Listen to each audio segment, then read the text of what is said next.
উদীয়মান শিশু কবি চাৰকাংহন ৰংঘৰৰ জন্মদিন উলহ মালহেৰে উদযাপন ডিফু কলা কেন্দ্ৰ প্ৰেক্ষাগৃহত কেইবাগৰাকী প্ৰতিষ্ঠিত কবিৰ উপস্থিতিত একেধাৰে কেইবাটাও কবিতা পাঠ কৰে চাৰকাংহনে।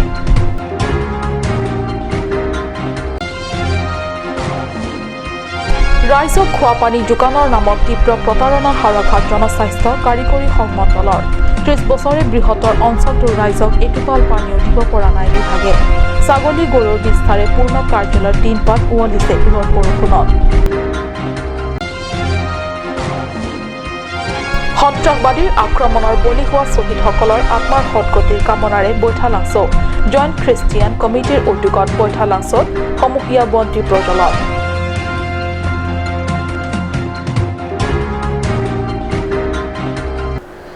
নমস্কাৰ, অসমীয়া প্ৰাইম টাইমলৈ স্বাগতম জনাইছোঁ। ষ্টুডিঅ'ত মই সঞ্জয়িতা তেৰম্পী। আগবাঢ়িছোঁ প্ৰথমটো খবৰলৈ। উদীয়মান শিশু কবি চাৰকাংহন কাৰ্বি আংলং জিলাৰ পূবৰ পৰা পশ্চিমলৈ নতুবা উত্তৰৰ পৰা দক্ষিণলৈ য'তেই কবি সন্মিলন হৈছে ত'তেই শিশু কবি চাৰকাংহনে উপস্থিত থাকি একেধাৰে 14ৰ পৰা 15টা কবিতা নোচোৱাকৈ পাঠ কৰি সভাত উপস্থিত কাব্যপ্ৰেমীৰ ৰাইজৰ আগত চমক সৃষ্টি কৰিছে।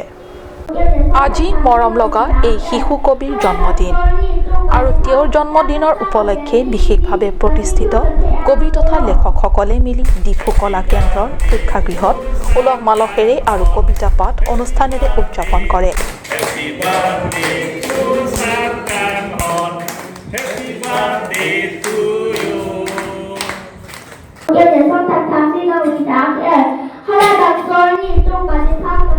শিশু ছবি চাৰকাংহন জন্মদিনৰ উপলক্ষে কাব্যকমল বঁটা প্ৰাপক কবি ছাৰ এ ভাঞ্চে, কবি তথা গল্পকাৰ চিংক্ৰো, লেখক কবি তথা প্ৰাবন্ধিক জয়সিং তকবীৰ আৰু বহু কাব্যপ্ৰেমীৰ উপস্থিতিত এইদৰে বিশেষভাৱে কবিতা অনুষ্ঠানৰ জৰিয়তে উদযাপন কৰে আৰু আটাইৰে মৰমৰ শিশু কবি চাৰকাংহনলৈ শুভকামনা যাচে।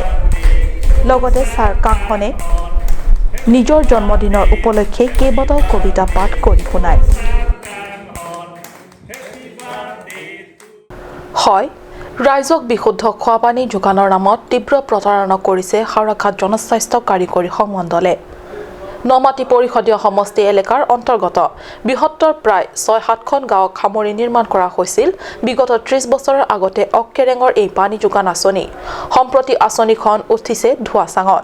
কেইবা লক্ষ বিভাগীয় ধন খৰচ কৰি নিৰ্মাণ কৰা এই আঁচনিৰ কাৰ্যালয়ত সম্প্ৰতি গৰু ছাগলীৰ বিস্তাৰে ভৰি পৰিছে আৰু ওপৰৰ টিনপাতৰ ছাল ৰ'দ বৰষুণত উৱলিব ধৰিছে।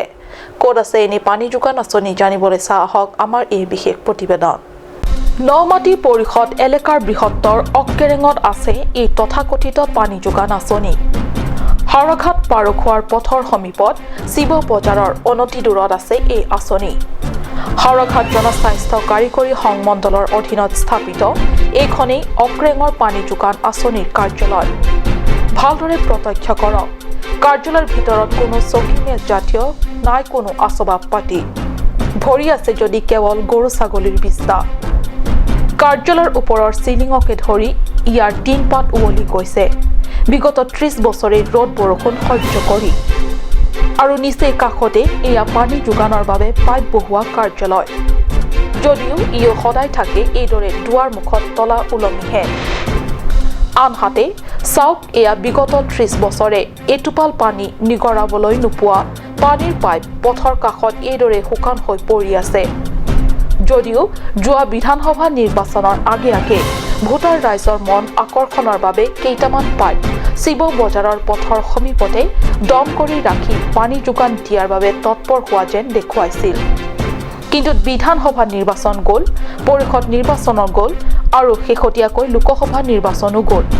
তাৰ মাজতে পথৰ কাষত দম কৰি থোৱা পাইপো ক'ৰবাত অদৃশ্য হ'ল আৰু পানী আজিও যোগান দিবৰ বাবে জীৱন্ত হৈ নুঠিল উক্ত পানী যোগান আঁচনিটো। সকলো দেখি শুনিও চকু মুদা কুলিৰ ভাৱত আছে স্থানীয় বিধায়ক জয়ৰাম ইংলেং আৰু স্থানীয় জনপ্ৰতিনিধি ৰিতেশ ইংহি। প্ৰতিনিধি দুগৰাকীৰ এই কাৰ্যত তীব্ৰতৰে অসন্তুষ্টি প্ৰকাশ কৰিছে স্থানীয় ৰাইজে।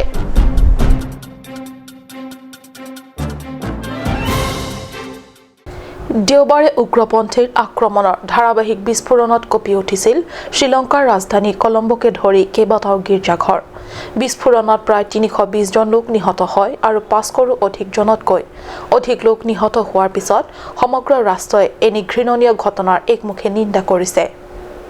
সন্ত্ৰাসবাদীৰ আক্ৰমণৰ বলি হোৱা শ্বহীদসকলৰ আত্মাৰ সদগতিৰ কামনাৰে আজি সন্ধিয়া বৈঠালাংছ নগৰত বৈঠালাংছ জইণ্ট খ্ৰীষ্টিয়ান কমিটিৰ উদ্যোগত লোকপ্ৰিয় স্থানীয় ৰাইজ সংগঠন আৰু বন্তি প্ৰজ্বলন কৰে। JCCৰ উদ্যোগত আয়োজন কৰা এই অনুষ্ঠানত স্থানীয় বহু লোকে অংশগ্ৰহণ কৰে। অনুষ্ঠানত শ্বহীদসকলৰ আত্মাৰ সদগতিৰ বাবে ১ মিনিট সময় মৌন প্ৰাৰ্থনা কৰাৰ লগতে সকলোৱে একেমুখে সন্ত্ৰাসবাদ নিপাত যোৱাৰ ধ্বনি দিয়ে। লগতে ঘটনাৰ সঠিক তদন্ত কৰি দোষীক উপযুক্ত শাস্তি প্ৰদান কৰিবলৈ চৰকাৰখনক দাবী জনায়। বৈঠালাংছৰ পৰা জাছানিং ৰিপৰ্ট। সময় হৈছে চমু বাণিজ্যিক বিৰতিৰ।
আজিকালি যিকোনো পাৰ্টি মানে কাঞ্চ জুচ। বাই দি ৱে, তই কমলাৰটো খাইছিলি নে আনাৰসৰটো? পাহাৰীয়া কমলা আৰু আনাৰসৰ পৰা তৈয়াৰ কৰা কাঞ্চ জুচ সম্পূৰ্ণ বিশুদ্ধ। কাঞ্চ জুচ খাওক, জীৱনৰ মজা লওক। কাঞ্চ জুচ।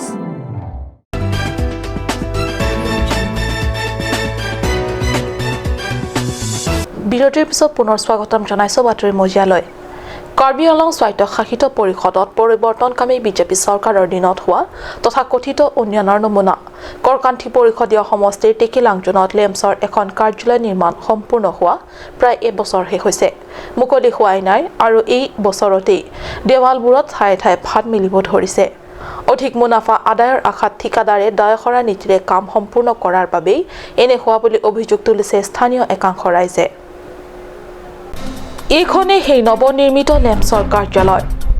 এতিয়ালৈকে কাৰ্যালয়ৰ কোনো ফলক নলগা এইখন কাৰ্যালয় নিৰ্মাণৰ বাবে যোৱা ২০১৮ চনৰ ছেপ্টেম্বৰ মাহত কৰকান্থী পৰিষদীয় সমষ্টিৰ অন্তৰ্গত টেকিলাংজনত মুখ্য কাৰ্যবাহী সদস্য তুলিৰাম ৰংহাঙে স্থানীয় জনপ্ৰতিনিধি তথা কাৰ্বি পৰিষদৰ কাৰ্যবাহী সদস্য ৰাজু টিছৰ উপস্থিতিত আধাৰশিলা স্থাপন কৰিছিল আৰু পৰৱৰ্তী সময়ত তথাকথিত সকলোৰে সৈতে সমবিকাশৰ নীতি অৱলম্বন কৰা বিজেপি চৰকাৰে দ্ৰুত গতিৰে নিৰ্মাণ সম্পূৰ্ণ কৰিলে কাৰ্যালয়টি।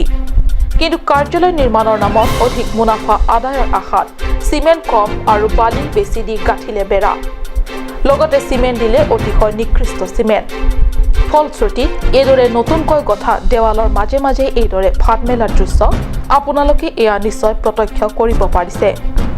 নিৰ্মাণ কাৰ্য চলি থাকোঁতে ঠিকাদাৰৰ কামৰ গুণাগুণ পৰীক্ষাৰ বাবে বিভাগীয় কাৰ্যবাহী সদস্য ৰাজু টিছই কোনোদিনে পৰিদৰ্শন নকৰা হেতুকে ঠিকাদাৰৰ এনে তীব্ৰ সৎকাৰী আৰু দায়খৰা কাৰ্য হোৱা বুলি অভিযোগ তুলিছে স্থানীয় ৰাইজে।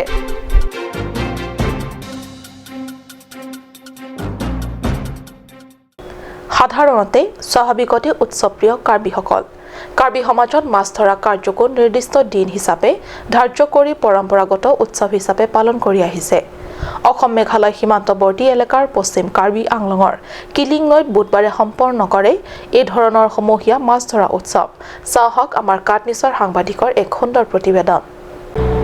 এই নান্দনিক দৃশ্য বুধবাৰে পশ্চিম কাৰ্বি আংলঙৰ সীমান্তৱৰ্তী এলেকাৰ কিলিং নৈত মাছ ধৰা উৎসৱৰ সীমান্তৱৰ্তী এলেকাত বসবাস কৰা ভিন্ন জাতি জনগোষ্ঠীয়ে মিলি পালন কৰে এই উৎসৱ।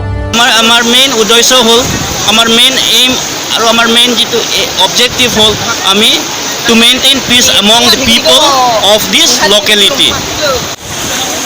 এই পাৰ হ'ল কাৰ্বি আংলং, এই নদীখন হ'ল সীমা।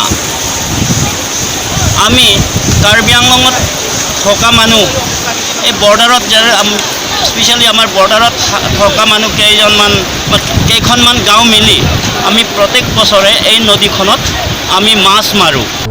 বিশেষকৈ সীমান্তৰ ভিন্ন জাতি জনগোষ্ঠীৰ মাজত ঐক্য সংহতি আৰু ভাতৃত্ববোধ স্থাপন এই বাণীক উপলক্ষ কৰি এইবাৰ কিলিং নৈত মাছ ধৰা উৎসৱটি পালন কৰে। পুৰুষ মহিলা যুৱক যুৱতী নিৰ্বিশেষে শতাধিক ৰাইজে অংশগ্ৰহণ কৰা এই উৎসৱত হিৰো নামৰ এটা গছৰ গুটি বা শিপা আনি শিলত খুন্দিয়াই ৰস উলিয়াই পানীত মিহলি কৰি দিয়ে আৰু এই ৰস মিহলি পানী সেৱন কৰি নিচাগ্ৰস্ত হোৱা মাছবোৰক ধৰে ৰাইজে। কোনো ৰাসায়নিক ক্ৰিয়া নথকা সম্পূৰ্ণ প্ৰাকৃতিকত উপায়েৰে নৈৰ মাছক নিচাগ্ৰস্ত কৰে খন্তেক সময়ৰ বাবে আৰু এই সময়খিনিতে ৰাইজে সমূহীয়াকৈ এইদৰে মাছ ধৰি আনন্দ উপভোগ কৰে। কি অপূৰ্ব এই দৃশ্য! এইসকলৰ মাজত পশ্চিম কাৰ্বি আংলঙৰ সীমান্তৰ ৰাইজৰ উপৰিও আছে চুবুৰীয়া মেঘালয়ৰ কেইবাখনো গাঁৱৰ ৰাইজ।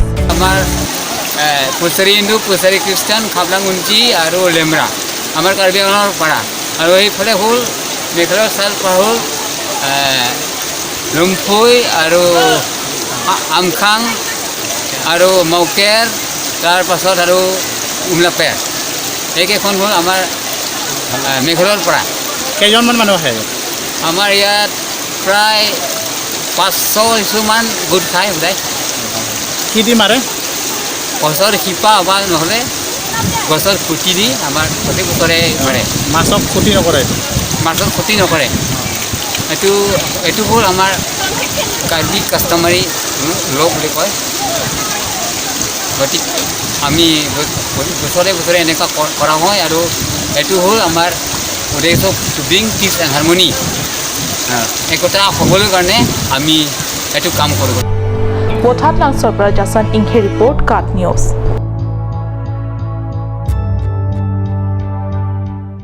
আজিৰ অসমীয়া প্ৰাইম টাইম ইমানতে সামৰিছোঁ। ধন্যবাদ।